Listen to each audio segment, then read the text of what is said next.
بسم الله الرحمن الرحيم.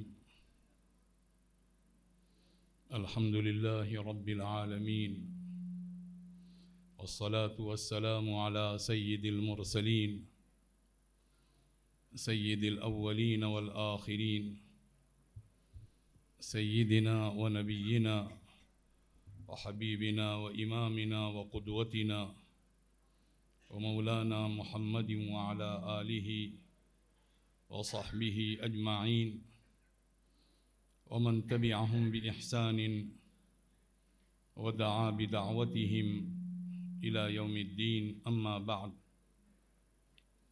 أعوذ بالله من الشيطان الرجيم.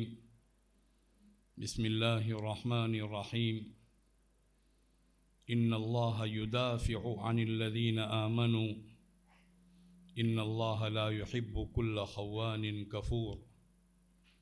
وقال تعالى: يا أيها الذين آمنوا إن تنصروا الله ينصركم ويثبت أقدامكم. وقال عز وجل: إنا لننصر رسلنا والذين آمنوا في الحياة الدنيا ويوم يقوم الأشهاد. صدق الله العظيم. محترم و معزز سامعین، بالخصوص بھٹکل مسلم یوتھ فیڈریشن کے ذمہ داران و کارکنان، ڈائس پر تشریف رکھنے والے قاضی صاحبان، ہمارے سامنے تشریف رکھنے والے محتمم جامعہ جناب مقبول صاحب اور تمام معزز سامعین، ابھی آپ حضرات نے نعتیہ مسابقہ سنا، اور اس سے پہلے نعت کے تعلق سے کچھ روشنی ڈالی گئی تھی. جو بھی نعتیں پیش کی جاتی ہیں ان کی اصل بنیاد حب رسول ہے، عقیدت رسول ہے، عظمت رسول ہے، اور اسی عظمت، اسی عقیدت اور اسی محبت سے جو پھول کھلتے ہیں اس میں ایک عظیم ترین پھول اتباع رسول ہے صلوات اللہ وسلامہ علیہ. محبت کی کوئی انتہا نہیں ہوتی.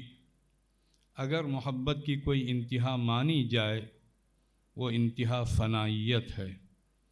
آدمی اپنے آپ کو محبوب کی راہ میں فنا کر دے، گویا اس نے محبت کی ایک معراج کو چھو لیا اور محبت کی ایک انتہا کو اس نے پا لیا.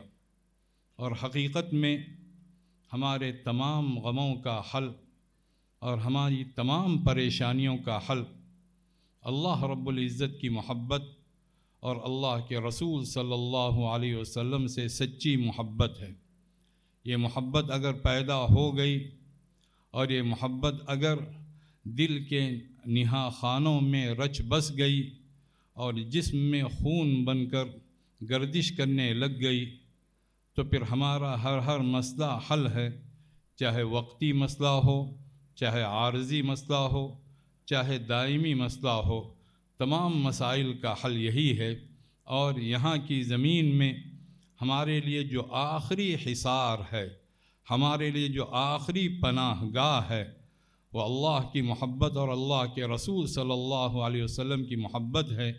اسے اچھی طرح سے جان لیں کہ یہ حصار اگر ٹوٹ گیا تو پھر ہماری حیثیت کوڑے کچرے کے ڈھیر سے بھی بڑھ کر نہیں ہے، بلکہ اس سے بھی گئی گزری ہوگی.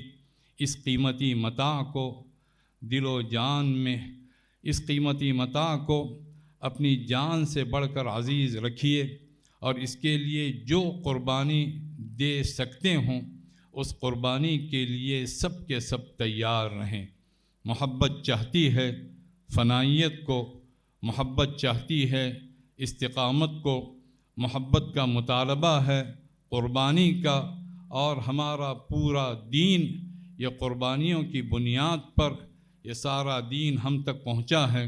بدر و احد کے وہ معرکے نہ ہوتے، وہ ہجرت مبارکہ نہ ہوتی، وہ اولین صدا نہ ہوتی، یا ایھا الناس قولوا لا الہ الا اللہ تفلحوا، وہ حضرت بلال رضی اللہ تعالی عنہ کو اس سخت ترین اور تپتی ہوئی چٹانوں پر اگر گھسیٹا نہ جاتا، وہ احد احد کی صدائیں نہ ہوتی، تو آج ہم یہاں حب رسول کے ترانے گا نہیں رہے ہوتے، کوئی کسی مندر کی گھنٹی بجا رہا ہوتا، اور پتہ نہیں کوئی کس گرجا گھر میں جا کر اللہ کے ساتھ شرک جیسی ملعون اور منحوس چیز کے ساتھ ملوث پایا جاتا۔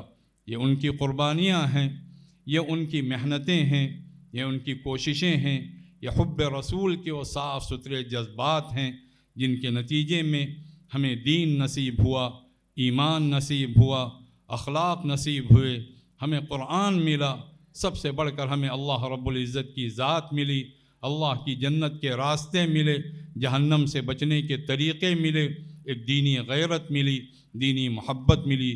یہ جو سوغات ہمیں ملی ہے، جان سے بڑھ کر اس کی حفاظت کیجیے، اور اس کے لیے اگر جان کی بازی بھی ہارنی پڑ جائے تو اسے اپنے لیے سب سے بڑی جیت اور اپنے لیے سب سے نمایاں تمغہ امتیاز سمجھیں۔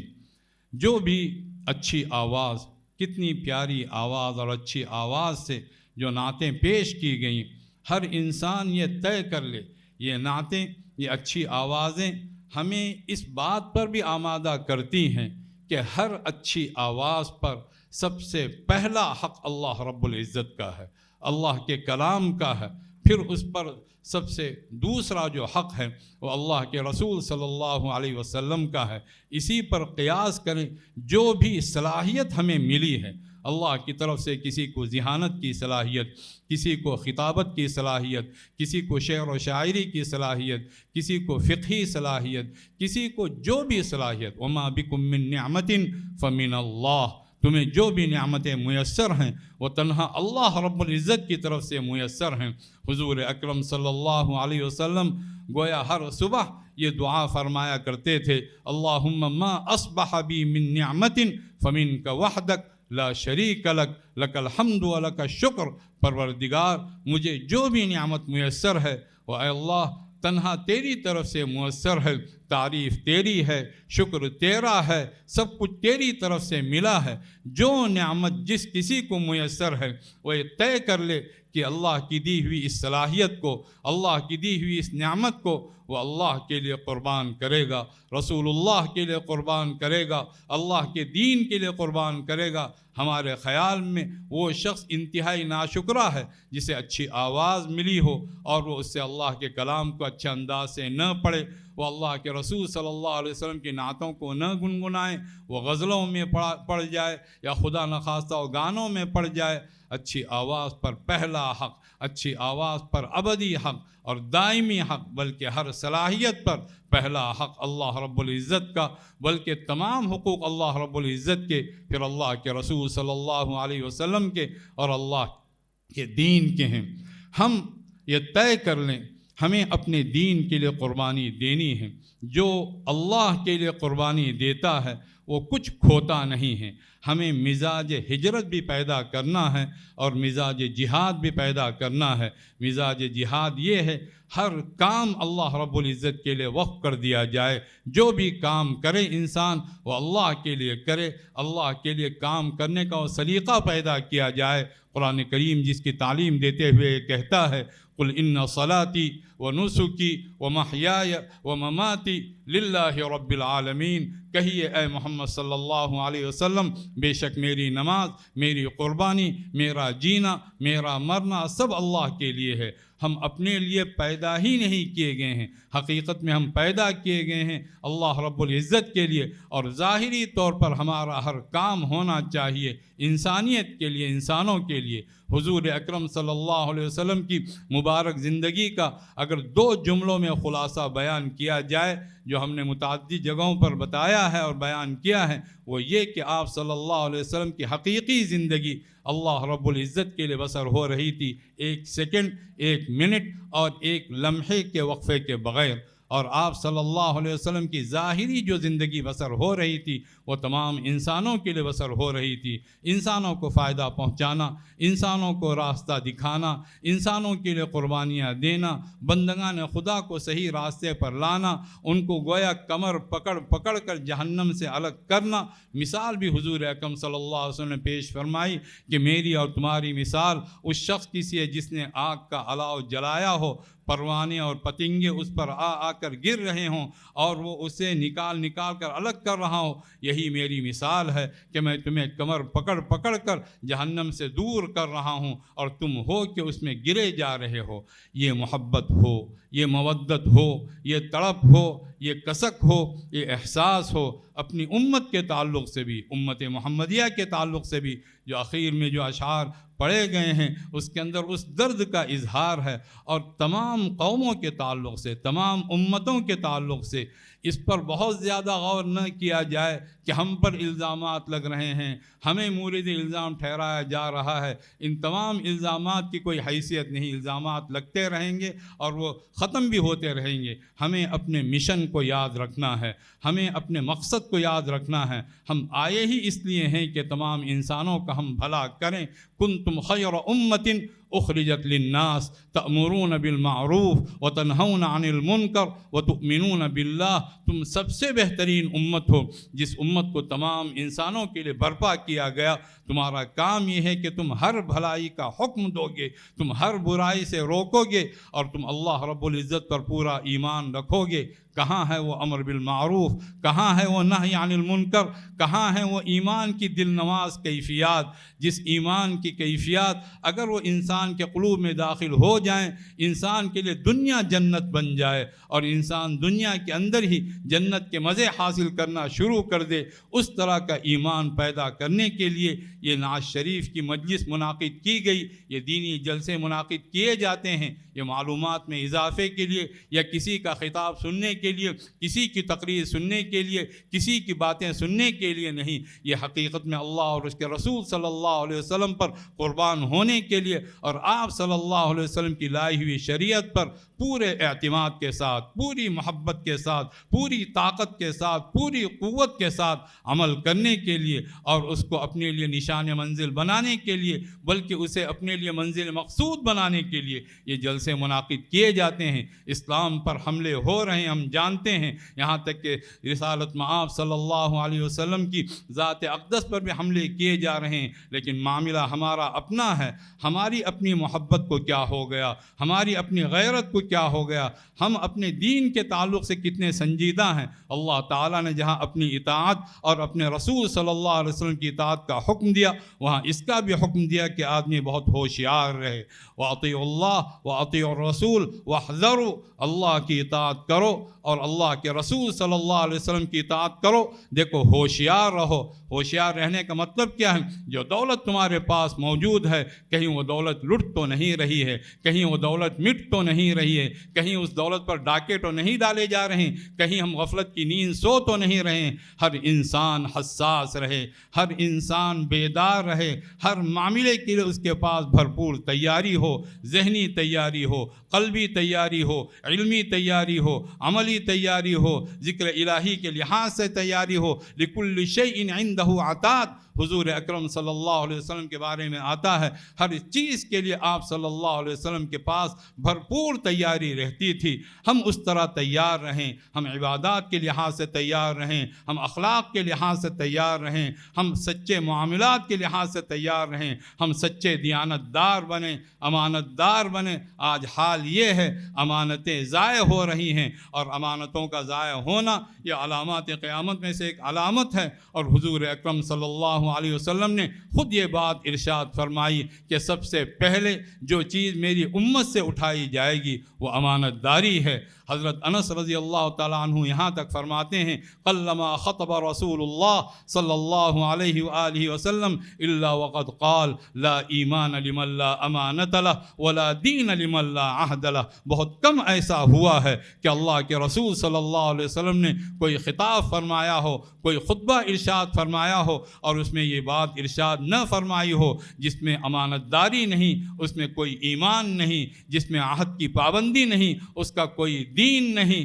یہ ہم لوگوں کے لیے تمام احادیث غور و فکر کی دعوت دیتی ہیں۔ ہم سچی زندگی بسر کریں گے، ہمارے اندر امانت داری ہوگی، ہمارے اندر شکر گزاری ہوگی، ہمارے اندر اللہ کے دین کی قدر و قیمت ہوگی، اور اللہ کے دین کی قدر و قیمت کا مطلب ہی یہی ہے اس کے لیے ہم جان کی بازی ہارنے کے لیے تیار ہو جائیں، اس کے لیے ہم اپنی دولت قربان کرنے کے لیے تیار ہو جائیں، اس کے لیے ہم اپنا سب کچھ نچھاور کرنے کے لیے تیار ہو جائیں۔ دین کی قدر و قیمت رہے گی، شکر گزاری کا جذبہ رہے گا۔ اللہ کا وعدہ یہ ہے کہ وہ خود حمایت کرے گا، وہ خود طرفداری کرے گا، وہ خود محافظ بنے گا، وہ خود ہماری طرف سے، اللہ رب العزت کی طرف سے ہماری حمایت ہوگی، ہماری حفاظت ہوگی۔ ان اللہ یدافع عن الذین آمنوا، ان اللہ یدافع عن الذین آمنو، بے شک اللہ تعالیٰ ایمان والوں کی طرف سے خود مدافعات کرے گا، خود دفاع کرے گا، خود ان کی طرفداری کرے گا، خود ان کی حمایت کرے گا، خود ان کی طرف سے گویا لڑے گا۔ لیکن کب؟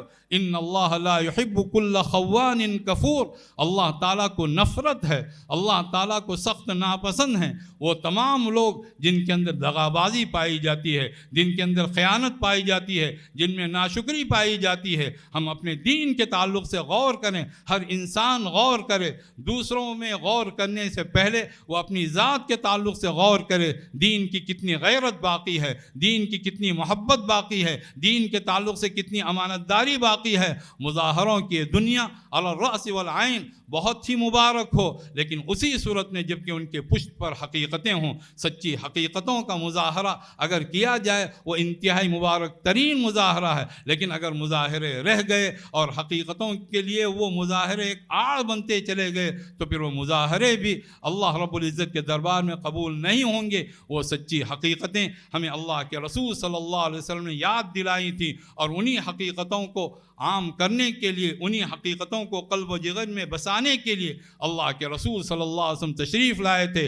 ہم وہ امانت داری کی زندگی بسر کریں گے، ہم وہ دیانت داری کی زندگی بسر کریں گے، ہم شکر الہی کی زندگی بسر کریں گے۔ اللہ کا وعدہ یہ ہے کہ جو صبر و استقامت کے ساتھ رہتا ہے، اور ہر نعت کا پیغام وہی عاشقی ہے، وہی محبت ہے، وہی فنائیت ہے، وہی استقامت ہے، وہی صبر ہے، وہی جذبہ بے خودی ہے، ہر نعت کا یہی پیغام ہے۔ ہم اگر اس پر سچے دل سے قائم رہیں گے، جو ہماری زبان کہہ رہی ہو وہ ہمارا دل بھی کہہ رہا ہو، بلکہ ہمارا دل رو رہا ہو، ہماری زبان رو رہی ہو، ہمارا دل تڑپ رہا ہو، ہمارے اندر وہ کیفیت پائی جائے اور بھرپور طریقے سے پائی جائے۔ اللہ رب العزت کی طرف سے وعدہ ہے، جو اللہ کے لیے کھوتا ہے وہ اللہ کے لیے اللہ رب العزت کی طرف سے وہ پاتا ہے۔ حضرت ابراہیم علیہ السلام اپنے ایک بیٹے کو قربان کرنے کے لیے تیار ہو گئے تھے، اللہ رب العزت کی طرف سے فیصلہ ہوا کہ وہ بیٹا بھی زندہ صحیح سلامت رہا، اور اللہ کی طرف سے ایک اور بیٹے کی بشارت سنائی گئی، وبشرناہ باسحاق نبیا من الصالحین وبارکنا علیہ وعلی اسحاق۔ ہم نے اسماعیل علیہ السلام کو قربان کرنے کے نتیجے میں، اس جذبے کے نتیجے میں ہم نے ابراہیم کو بشارت دی کہ اسحاق کی بشارت دی، اس کی بشارت دی کہ وہ اللہ کے برگزیدہ بندے ہوں گے، اس کی بشارت دی کہ وہ اللہ کے نبی ہوں گے، اور ہم نے اسماعیل پر بھی برکتیں اتاری اور اسحاق پر بھی ہم نے برکتیں اتاری۔ حضرت ایوب علیہ السلام نے صبر کیا، استقامت کا ثبوت دیا، اللہ کے لیے وہ ڈٹے رہے، اللہ کے لیے وہ جمے رہے۔ جب معاملہ حد سے آگے بڑھا تو انہوں نے اللہ ہی کے حضور دعا کی، وَأَيُّوبَ إِذْ نَادَى رَبَّهُ أَنِّي مَسَّنِيَ الضُّرُّ وَأَنْتَ أَرْحَمُ الرَّاحِمِينَ۔ ہمارے بندے ایوب کو یاد کرو، جب وہ اپنے رب کے سامنے اس نے ہاتھ اٹھا کر دعائیں کی، اپنے رب کو اس نے پکارا کہ پروردگار بار الہ، میں بہت تکلیف میں مبتلا کیا گیا ہوں، تکلیفات نے مجھے گھیر لیا ہے، وَأَنْتَ أَرْحَمُ الرَّاحِمِينَ، اور تو سب سے بڑھ کر رحم فرمانے والا ہے۔ فَاسْتَجَبْنَا لَهُ، ہم نے ان کی دعا قبول کی، وَكَشَفْنَا مَا بِهِ مِن ضُرٍّ، جو تکلیف ان کو لاحق ہوئی تھی وہ تکلیف ہم نے دور کی، وَكَشَفْنَا مَا بِهِ مِن ضُرٍّ وَآتَيْنَاهُ أَهْلَهُ وَمِثْلَهُمْ مَعَهُمْ، اور ان کے گھر والے جو ان سے چھڑا دیے گئے تھے، جو ان سے گویا ان سے الگ کر دیے گئے تھے وہ گھر والے بھی ہم نے ان کو دیے، اتنے ہی اور دیے۔ مفسرین نے لکھا اور بالکل صحیح لکھا ہے، جو ان کے جانور تھے دگنے جانور ملے، جو ان کے مویشی تھے دگنے مویشی ان کو ملے، جو ان کے گھر والے تھے ان کی تعداد بھی دگنی کر دی گئی، ہر چیز دگنی کر دی گئی۔ اور اللہ تعالیٰ نے یہ بات ارشاد فرمائی کہ وَأَيُّوبَ إِذْ نَادَى رَبَّهُ أَنِّي مَسَّنِيَ الضُّرُّ وَأَنْتَ أَرْحَمُ الرَّاحِمِينَ فَاسْتَجَبْنَا لَهُ فَكَشَفْنَا مَا بِهِ مِنْ ضُرٍّ وَآتَيْنَاهُ أَهْلَهُ وَمِثْلَهُمْ مَعَهُمْ رَحْمَةً مِّنْ عِنْدِنَا وَذِكْرَى لِلْعَابِدِينَ، اپنی طرف سے بطور رحمت کے اور عبادت گزاروں کے لیے یاد دہانی کے طور پر، جو اللہ کی عبادت کرتا ہے، جو اللہ کے لیے مر مٹتا ہے، جو اللہ کے دین کے لیے اپنے آپ کو فنا کرتا ہے، جو اللہ کے رسول صلی اللہ علیہ وسلم کی محبت میں اپنے آپ کو قربان کرتا ہے، اللہ رب العزت نے ایسے عبادت گزاروں کی یاد دہانی کے لیے یہ مثالیں پیش کی۔ اور حضرت صلی اللہ علیہ وسلم کا معاملہ تو ایسا عجیب و غریب کہ مدینے کی زمین قدموں کے نیچے سے کھسک رہی تھی، معلوم یہ ہو رہا تھا کہ اب گئی تب گئی۔ اللہ کا فیصلہ تو یہی تھا کہ دین چمکے گا، یہ دین ہمیشہ چمکتا رہے گا، یہ نصف النہار پر پہنچ کر ہمیشہ کے لیے رک جائے گا، اس کے لیے کوئی زوال نہیں۔ لیکن ظاہری طور پر کیفیت ایسی تھی، قرآن شریف نے وہ پوری منظر کشی کی ہے۔ اذ جاءوکم من فوقکم ومن اسفل منکم واذ زاغت الابصار وبلغت القلوب الحناجر وتظنون باللہ الظنون، وہ تمہارے اوپر سے آئے، تمہارے نیچے سے آئے اور کلیجے منہ کو آنے لگ گئے، نگاہیں پھٹی کی پھٹی رہ گئی اور تم طرح طرح کے گمان کرنے لگ گئے۔ ہنالک ابتلی المؤمنون، وہاں اہل ایمان کو جھنجھوڑا گیا، ان کو آزمایا گیا۔ وزلزلوا زلزالا شدیدا، پوری طرح ان کو ہلا کر رکھ دیا گیا۔ اور اس وقت اہل ایمان نے جب ان لشکروں کو دیکھا تو انہوں نے کہا وَلَمَّا رَأَى الْمُؤْمِنُونَ الْأَحْزَابَ قَالُوا هَذَا مَا وَعَدَنَا اللَّهُ وَرَسُولُهُ، لشکر پر لشکر امٹتے ہوئے آ رہے تھے، بنو اسد بھی آ رہے ہیں، بنو غطفان بھی آ رہے ہیں، مشرکین مکہ بھی آ رہے ہیں، کل تعداد 10,000 کی بتائی جا رہی ہے۔ یہاں مسلمانوں کی مدینے کی آبادی ہو سکتا ہے کہ 10,000 کے آس پاس ہو، ہر طرف سے لشکر آ رہے ہیں، اور ان کا ارادہ یہ تھا کہ مدینہ منورہ کو تہس نہس کر دیا جائے۔ اللہ تعالیٰ اس زمین کو ہمیشہ آباد رکھے، اور وہ آباد رہے گی انشاءاللہ تا قیام قیامت۔ لیکن ان کا ارادہ وہ تھا۔ مؤمنین نے جب وہ لشکر دیکھا، کیا ان کے عزائم تھے، کیا ان کی ہمتیں تھیں، کیا ان کے حوصلے تھے، انہوں نے کہا ھذا ما وعدنا اللہ ورسولہ، یہ تو وہی لشکر ہے جس کا وعدہ ہم سے اللہ نے کیا اور جس کا وعدہ ہم سے اللہ کے رسول صلی اللہ علیہ وسلم نے کیا۔ لشکر کا آنا تعجب کی بات نہیں، لشکر نہ آتے تو ہمیں تعجب ہوتا۔ وصدق اللہ ورسولہ، اللہ کا فرمایا ہوا برحق، اللہ کے رسول صلی اللہ علیہ وسلم کا کہا ہوا سچ۔ وما زادہم الا ایمانا وتسلیما، اور لشکروں کے دیکھنے نے، لشکروں کے اس طرح سامنا کرنے نے ان کے ایمان میں اضافہ کیا، ان کی خود سپردگی میں اضافہ کیا۔ اللہ رب العزت کی طرف سے فیصلہ یہ ہوا کہ اللہ تعالیٰ نے جنگ کرنے کی بھی کلفت ان پر عائد نہیں کی۔ وَكَفَى اللَّهُ الْمُؤْمِنِينَ الْقِتَالَ وَرَدَّ اللَّهُ الَّذِينَ كَفَرُوا بِغَيْظِهِمْ، اللہ تعالیٰ نے مشرکین کو غیظ و غضب سمیت دانت پیستے ہوئے، کڑتے ہوئے، جل کر کباب بنتے ہوئے، وہ سب کے سب اللہ تعالیٰ نے سب کو جو ہے ناکام و نامراد پھیر دیا۔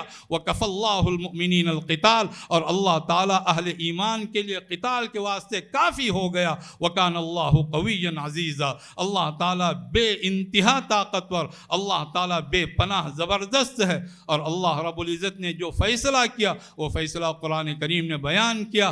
وَكَفَى اللَّهُ الْمُؤْمِنِينَ الْقِتَالَ وَكَانَ اللَّهُ قَوِيًّا عَزِيزًا وَأَنزَلَ الَّذِينَ ظَاهَرُوهُم مِّنْ أَهْلِ الْكِتَابِ مِنْ صَيَاصِيهِمْ وَقَذَفَ فِي قُلُوبِهِمُ الرُّعْبَ فَرِيقًا تَقْتُلُونَ وَتَأْسِرُونَ فَرِيقًا وَأَوْرَثَكُمْ أَرْضَهُمْ وَدِيَارَهُمْ وَأَمْوَالَهُمْ وَأَرْضًا لَّمْ تَطَئُوهَا، جن اہل کتاب نے غداری کر کے ان مشرکین کی مدد کی تھی، اللہ نے ان کو ان کے قلعوں سے اتار دیا، ان کے دلوں کے اندر دہشت بٹھا دی۔ ایک طبقے کو تم ان کا خاتمہ کر رہے تھے، دوسرے طبقے کو تم قیدی بنا رہے تھے، اللہ نے ان کی زمین کا تمہیں وارث بنایا، ان کے علاقوں کا تمہیں وارث بنایا، اور اس سرزمین کا بھی اللہ نے تمہیں مالک بنایا جس سرزمین سے ابھی تمہارے نشان قدم تک واقف نہیں ہیں۔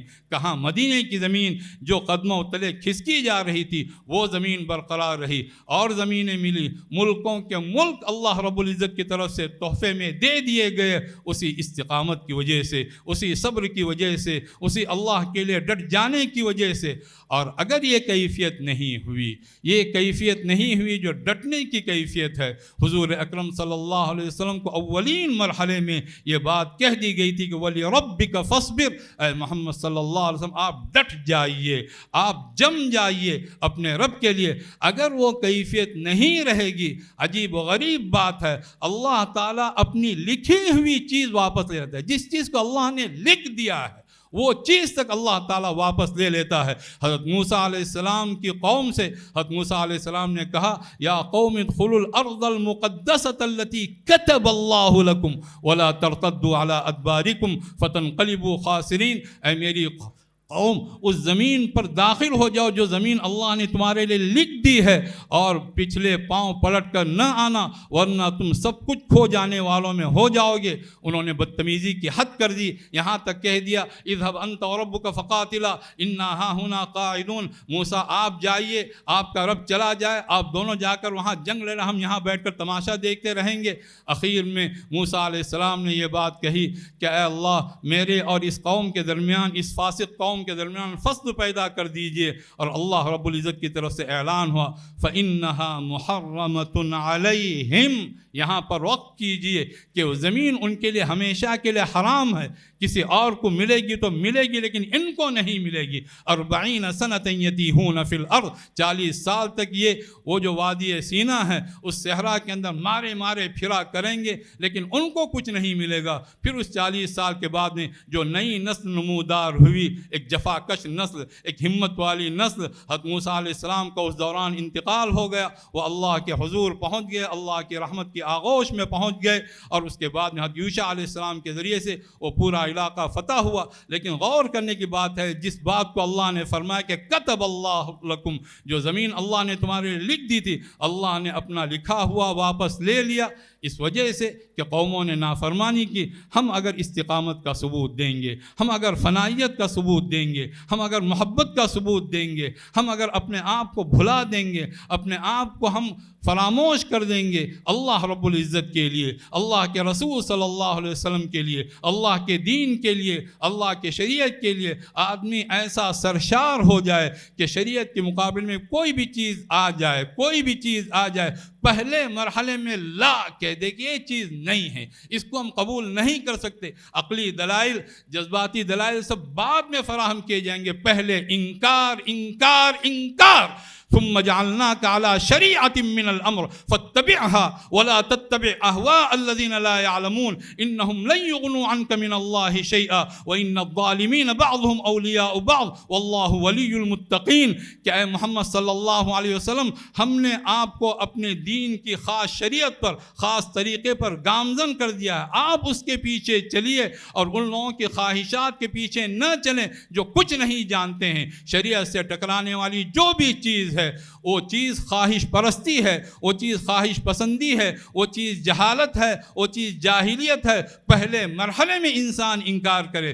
بسا اوقات علمی تمطراق کے ساتھ جو اصول ہیں، جو بنیادیں ہیں شریعت کی، اس کے مقابلے پر اس علم کو لایا جاتا ہے، وہ علم بھی جہل سے بدتر ہے۔ حضرات انبیاء علیہ السلام کا مقابلہ اس علم سے بھی کیا گیا تھا جو کہ جہل سے بدتر ہے۔ فلما جاءتهم رسلهم بالبينات فرحوا بما عندهم من العلم، جب اللہ کے رسول ان کے پاس کھلی ہوئی نشانیاں لے کر آئے، اللہ کی طرف سے صداقتیں، اللہ کی طرف سے بیان کردہ حقیقتیں، تو اس وقت کے جتنے بھی وہ لوگ تھے جن کو اپنے علم پر ناز تھا، جو علم شریعت سے ٹکرا رہا تھا، جو ظاہر میں علم تھا باطن میں جہل سے بڑھ کر بدتر تھا، فرحوا بما عندهم من العلم، ان کے پاس جو علم تھا اس علم کے حوالے دے دے کر وہ اترانے لگے۔ وحاق بهم ما كانوا به يستهزئون، نتیجہ یہ نکلا کہ جو کچھ وہ مذاق اڑایا کرتے تھے وہی مذاق ان کو آ گھیرا اور وہ سب کے سب برباد کر دیے گئے۔ اللہ کی شریعت کو اپنے سر کا تاج بنائیے، اللہ کی شریعت کو اپنی آنکھوں کا نور بنائیے، اللہ کی شریعت کو اپنے دل کا سرور بنائیے، اور اللہ کی شریعت سے ٹکرانے والی کوئی بھی چیز ہو اس میں چاہے جتنا فائدہ ہمیں نظر آئے، لاکھوں کا، کروڑوں کا، اربوں کا، کھربوں کا، اس فائدے پر ہم تھوکنا بھی پسند نہ کریں، اس اعتقاد کے ساتھ کہ ہماری تھوک کی ذلت ہوگی، اور اللہ کی شریعت کو اپنا کر اگر کوئی نقصان بھی ہو رہا ہو فرض کر لیں، اور حقیقت میں کوئی نقصان نہیں، شریعت سراسر اللہ رب العزت کی رحمت ہے، اللہ رب العزت کی عنایت ہے، اللہ رب العزت کی مہربانی ہے۔ قرآن کریم کی ہر سورت بسم اللہ الرحمن الرحیم سے شروع ہوتی ہے، جو اس بات کی گواہی دیتی ہوئی گویا شروع کی جاتی ہے کہ سورت، یہ آیات، یہ حروف، یہ جملے، یہ کلمات، یہ اللہ کی رحمت ہیں، اللہ کی عنایت ہیں، اللہ کی مہربانی ہیں۔ پھر بھی ظاہری طور پر اگر کوئی نقصان ہوتا ہوا نظر آئے، اس نقصان کو مرحبا کہنا سیکھیے، اس نقصان کا استقبال کرنا سیکھیے۔ ہمیں عزیز ہے تو اللہ کی شریعت عزیز ہے۔ حضرت صلی اللہ علیہ وسلم کو کیا صادق کا لقب نہیں دیا گیا تھا؟ کیا امین کا لقب نہیں دیا گیا تھا؟ کیا آپ صلی اللہ علیہ وسلم اپنے پورے معاشرے کی آنکھ کے تارے نہیں تھے؟ کیا مشرکین مکہ آپ صلی اللہ علیہ وسلم کو اپنے سر آنکھوں پر بٹھاتے نہیں تھے؟ لیکن جس دن آپ صلی اللہ علیہ وسلم نے خدا کی شریعت کا اعلان کیا، ایک اللہ کی وحدانیت کا اعلان کیا، وہ سارے القاب واپس لے لیے گئے۔ واپس کیا لیے گئے؟ آپ صلی اللہ علیہ وسلم خود ہی ان کے منہ پر مار دیے کہ تمہارے کسی لقب کی ضرورت نہیں، تمہارے کسی اعزاز کی ضرورت نہیں، تمہاری کسی بھی چیز کی ضرورت نہیں۔ اللہ رب العزت کی طرف سے جو مجھے عزت ملی ہے وہ عزت میرے لیے کافی ہے۔ وَلِلَّهِ الْعِزَّةُ وَلِرَسُولِهِ وَلِلْمُؤْمِنِينَ وَلَكِنَّ الْمُنَافِقِينَ لَا يَعْلَمُونَ۔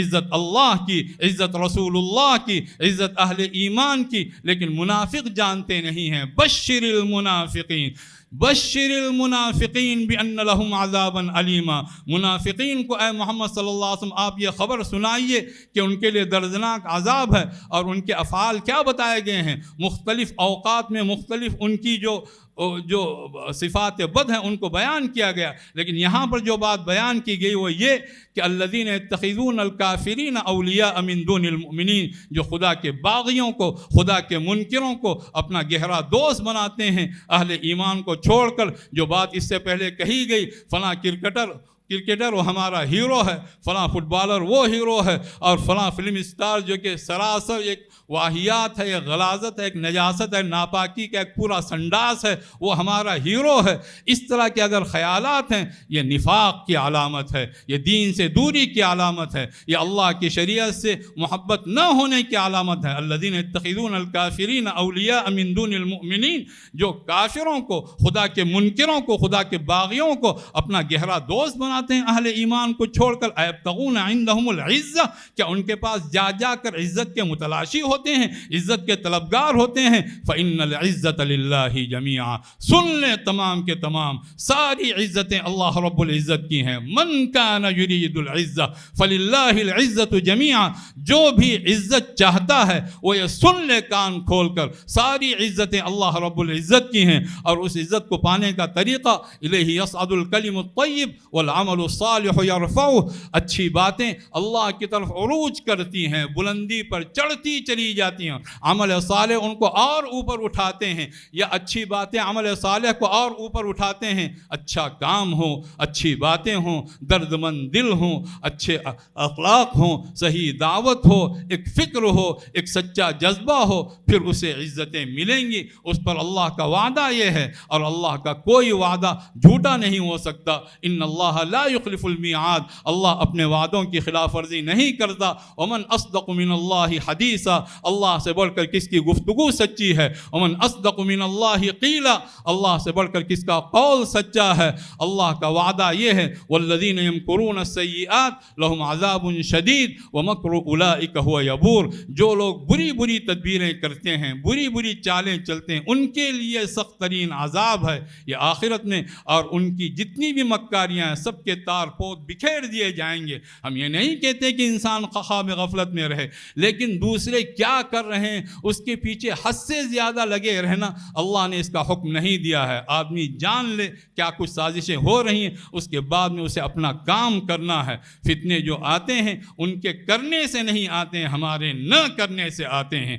والذین کفروا بعضهم اولیاء بعض الا تفعلوا تکن فتنة فی الارض وفساد کبیر۔ جو خدا کے باغی اور منکر ہیں وہ ایک دوسرے سے دوستیاں رچاتے ہیں، بڑے ساز باز رہتی ہیں، دوستیاں گانٹتے ہیں وہ، اور ایک دوسرے سے گہرا تعلق رکھتے ہیں۔ الا تفعلوا الا تفعلوا الا تفعلوا، اے مومنو اگر تم نے یہ نہیں کیا، اگر تم نے یہ نہیں کیا، الا تفعلوا التوالی والتناصر والتعاضد والتعاون والتضامن، اگر تم ایک دوسرے کے ولی نہیں بنے، ایک دوسرے کے مددگار نہیں بنے، ایک دوسرے کے سچے خیر خواہ نہیں بنے، تکن فتنة فی الارض، زمین میں فتنہ برپا ہوگا، اور معمولی فساد نہیں، بہت بڑا فساد برپا ہوگا۔ ہمیں اللہ کی بنیاد پر، رسول اللہ کی بنیاد پر، خدا کے دین کی بنیاد پر، حب رسول کی بنیاد پر، طاعت رسول کی بنیاد پر، محبت خدا کی بنیاد پر، قرآن کریم کی بنیاد پر، امر بالمعروف کی بنیاد پر، نہی عن المنکر کی بنیاد پر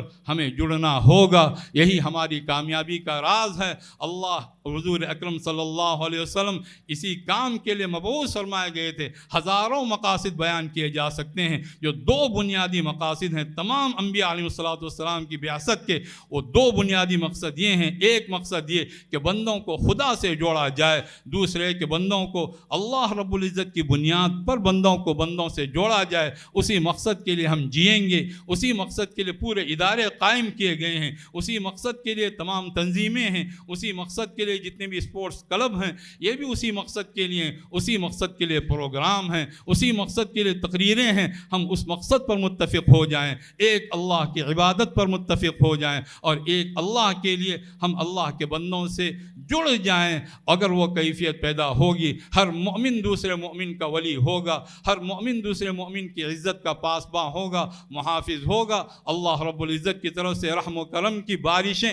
مسلسل ہوتی رہیں گی۔ والمؤمنون والمؤمنات بعضهم اولیاء بعض، تمام مؤمن مرد اور تمام مؤمن عورتیں ایک دوسرے کے ولی ہیں، ایک دوسرے سے گہرا تعلق رکھتے ہیں۔ تمام عورتیں ایک دوسرے کی رفیقات ہیں، ایک دوسرے سے سچی چاہت رکھتی ہیں۔ لیکن بنیاد کیا ہو؟ بنیاد کوئی دوسری چیز نہ ہو، بنیادیں یہ ہیں: یأمرون بالمعروف وینہون عن المنکر ویقیمون الصلاۃ ویؤتون الزکاۃ ویطیعون اللہ ورسولہ، وہ بھلائیوں کا حکم دیتے ہیں، برائیوں سے روکتے ہیں، نمازوں کو قائم کرتے ہیں، زکوٰۃ ادا کرتے ہیں، اور سب کا مجموعہ یہ خوشی خوشی اللہ کی اطاعت کرتے ہیں۔ اطاعت کا مطلب صرف بات ماننا نہیں، تو کے اندر سے گویا کہ جذبہ ابھر رہا ہو، خوشی خوشی بات ماننا۔ کسی کا بڑا کسی کو کوئی حکم دے دے، کوئی کسی کا بہت ہی محبوب استاذ ہو، وہ کسی کو کوئی حکم دے دے، اسے کتنا اچھا لگتا ہے کہ ہمارے استاد نے ہم پر اعتماد کیا۔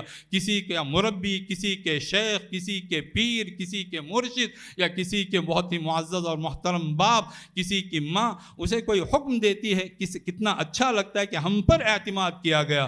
اللہ رب العزت کا ہر حکم اس لائق ہے کہ خوشی خوشی اس کی بات مانی جائے اور اللہ کے رسول صلی اللہ علیہ وسلم کی اطاعت کی جائے۔ اللہ کا وعدہ یہ ہے کہ ایسے تمام مؤمنین پر اللہ کی رحمتیں برسیں گی، ایسی تمام مؤمنات پر اللہ کی رحمتیں برسیں گی۔ اس طرح ہمیں ایک اتحاد کا درس دیا گیا، اس طرح ہمیں اتفاق کا درس دیا گیا، اور اسی اتحاد کے لیے، اسی اتفاق کے لیے، اسی خدا پرستی کے لیے، اسی انسانیت کو ایک عطر مجموعہ بنانے کے لیے حضور اکرم صلی اللہ علیہ وسلم کی بعثت ہوئی، اور آپ صلی اللہ علیہ وسلم نے وہ کام کر کے دکھایا۔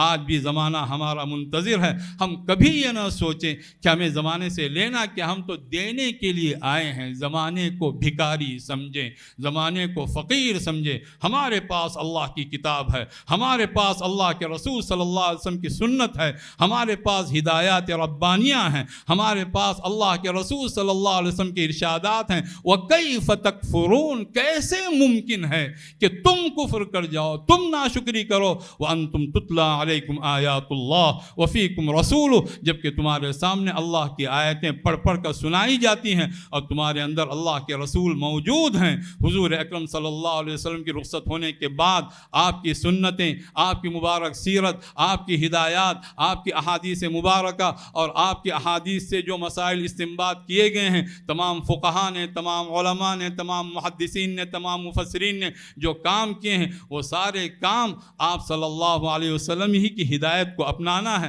اور آپ کی ہدایات آپ کے قائم مقام ہیں۔ اتنی بڑی دولت ہونے کے بعد پھر ہمیں بیچارگی کا احساس ہو، ہمیں یہ احساس مارے ڈال رہا ہو ہم بیچارے بہت کمزور ہیں، کچھ نہیں ہیں، سب کچھ ہمارے پاس ہے۔ شرط یہ ہے کہ وہ احساس اپنے دل میں بیدار کیا جائے اور بیدار رکھا جائے۔ گھر گھر اس احساس کو عام کیجئے۔ دنیا کے امیر ترین ہم ہیں، بلکہ حقیقت میں دیکھا جائے دنیا کے حقیقی بادشاہ ہم ہیں۔ یہی فرق تھا ہم میں اور صحابہ کرام میں۔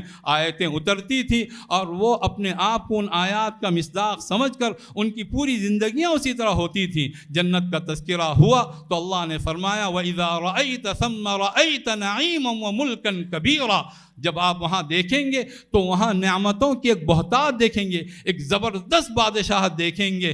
ہر صحابی اپنے آپ کو جنتی سمجھتا تھا اس مفہوم میں کہ ہم ذمہ داریاں ادا کریں گے اور جنتی بنیں گے۔ آخرت کی بادشاہت کی خوشبو ان کو محسوس ہونے لگی تھی۔ وہ کسی بادشاہ کے دربار میں گئے، کبھی وہ متاثر نہیں ہوئے، متکبر بن کر نہیں گئے، متعلی بن کر نہیں گئے، لیکن خدا کے داعی بن کر گئے۔ خدا کے پیغمبر حضرت محمد مصطفیٰ صلی اللہ علیہ وسلم کے نمائندے بن کر گئے، اور وہ دوسروں کو یہ سمجھتے رہے کہ ان بیچاروں کے پاس کچھ نہیں ہے، ہم دینے کے لیے جا رہے ہیں۔ اللہ تعالیٰ نے ہر جنتی کو اسی انداز سے پیش کیا کہ ہر جنتی اپنی مملکت کا گویا بادشاہ ہوگا، اور فرشتوں کے وفود جس طرح کسی معزز بادشاہ کے دربار میں معزز وفود آتے ہیں، وہ وفود ان کو سلام کرنے کے لیے آئیں گے۔ والملائکۃ یدخلون علیہم من کل باب سلام علیکم بما صبرتم فنعم عقبی الدار۔ تمام فرشتے جتنے بھی ہیں ہر دروازے سے ان کے پاس آئیں گے اور یہ کہیں گے کہ تم پر سلامتی ہو۔ آخرت کا گھرانہ کتنا عظیم گھرانہ ہے، کتنا اچھا گھرانہ ہے۔ وہ اعتقاد پیدا کر کے ہم آخرت کے طالب بن کر ہم دنیا میں چھا سکتے ہیں۔ ہم دنیا کے طالب بن کر دنیا پر کبھی حکمرانی کر نہیں سکتے۔ تریدون عرض الدنیا، تم دنیا کا سامان چاہتے ہو، واللہ یرید الآخرہ، اللہ تعالیٰ آخرت چاہتا ہے۔ دنیا کی عزت بھی ملے گی، آخرت کی عزت بھی ملے گی، لیکن حضور اکرم صلی اللہ علیہ وسلم کی سچی محبت، آپ صلی اللہ علیہ وسلم کی سچی غلامی اور اللہ رب العزت کی سچی عبادت، اللہ رب العزت کی سچی طاعت، آخرت کے وعدوں پر سچا یقین، یہ سارے جو ہمارے اسلحے ہیں، یہ ہماری جو سوغات ہیں، یہ ہمارے جو تحفے ہیں، ان تحفوں کو لے کر ہم اقوام عالم کے پاس جائیں گے۔ وَأُوحِيَ إِلَيَّ هَذَا الْقُرْآنُ لِأُنذِرَكُم بِهِ وَمَن بَلَغَ، یہ قرآن کریم میری طرف وحی کیا گیا ہے تاکہ اس کے ذریعے سے میں تمہیں ڈراؤں، اور جہاں تک اللہ کا ایک کلام پہنچے میں لوگوں کو ڈراتا جاؤں۔ وہ سوغات لے کر ہم جائیں گے، وہ نعمتیں لے کر جائیں گے۔ ہم خود ترسی میں کبھی مبتلا نہیں ہوں گے، ہم عقیل فقیر فر تقصیر ہم کیا ہیں، سب ہم پر ظلم کر رہے ہیں، ہم خود ترسی میں مبتلا نہیں ہوں گے۔ ہم دنیا کو یہ سمجھیں گے کہ دنیا جو ہے ہماری محتاج ہے، اور وہ پیغام لے کر اگر ہم جائیں گے انشاءاللہ تو سیرت رسول کا مقصد اور نعتیہ کلام کا مقصد، سنت رسول کا مقصد، کلام الہی کا مقصد کسی حد تک ہم پورا کرنے والے بن جائیں گے۔ یہ جو پورا علاقہ ہے اسے ہم عام طور سے ام القریٰ کہتے ہیں۔ یہاں سے اگر وہ آواز اٹھے گی، یہاں سے وہ کیفیات اپنائی جائیں گی، اڑوس پڑوس کے جتنے علاقے ہیں وہاں تک وہ کیفیات پہنچتی چلی جائیں گی، اور اللہ نے چاہا تو ایک دنیا کے ایک کونے سے دوسرے کونے تک ہم وہ پیغام پہنچانے والے بن جائیں گے۔ شرط ہے عزم، شرط ہے محبت، شرط ہے ارادہ، شرط ہے سچا علم، اور شرط ہے سچا یقین۔ اللہ مجھے بھی وہ سچ نصیب فرمائے، آپ حضرات کو بھی وہ سچ نصیب فرمائے۔ وآخر دعوانا ان الحمد للہ رب العالمین۔